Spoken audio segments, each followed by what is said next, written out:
There are 1,000 different types of species of jellyfish in the ocean.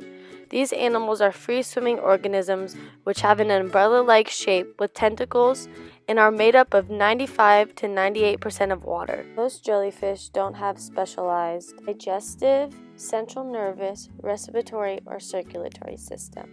Digestion is taking place in the gastrovascular cavity where the nutrients are absorbed from the food. Jellyfish are carnivores and typically feed on plankton, crustaceans, fish eggs, small fish, and other jellyfish. As for the respiratory system, since their skin is so thin, the whole body is oxygenated by diffusion.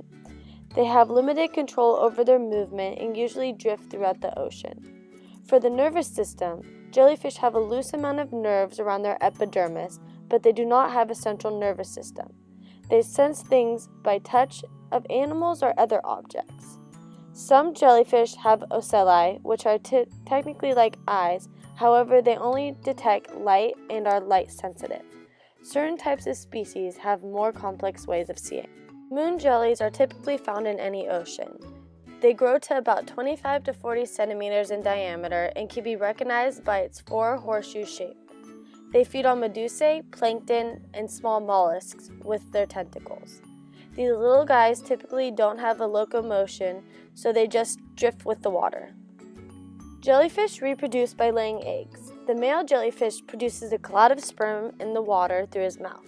The female jellyfish then swims through this cloud and fertilization takes place in either the female's stomach or brood pouch.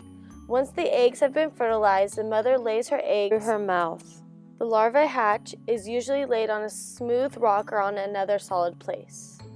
The eggs that are laid turn into polyps, which then form mini colonies that grow. After reaching full maturity in the polyps, the infant jellyfish are pushed out and released into the ocean. The jellyfish that you are seeing above is sea nettle. The jellyfish usually inhabits tropical and subtropical parts of the Atlantic, Indian, and Pacific Ocean.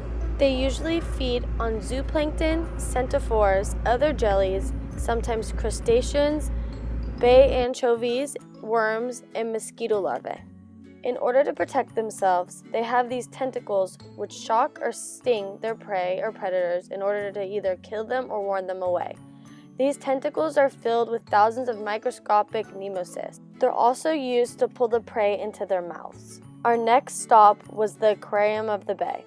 We found way more types of species in this aquarium. The chart above shows the life cycle of a jellyfish. The first was another type of sea nettle.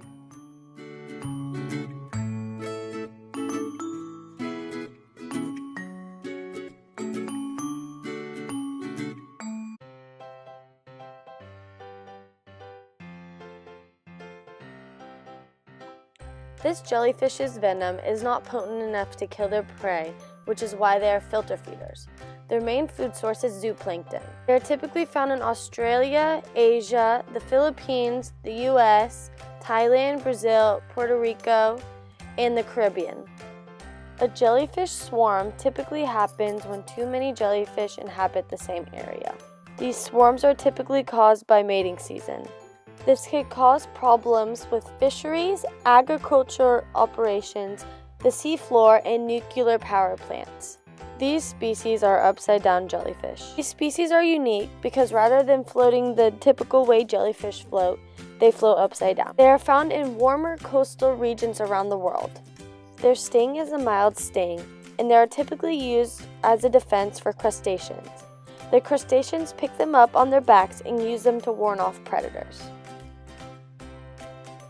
Here are the sea nettle that we talked about previously. Here are also some moon jellies. Our last 2 stops were Agate Beach and Stinson Beach. Unfortunately, we did not find a wild live jellyfish, however, we did find some dried up on the rocks. These jellyfish are called vela. On the top of their bodies, they have a sail, which they use in order to drift through the water.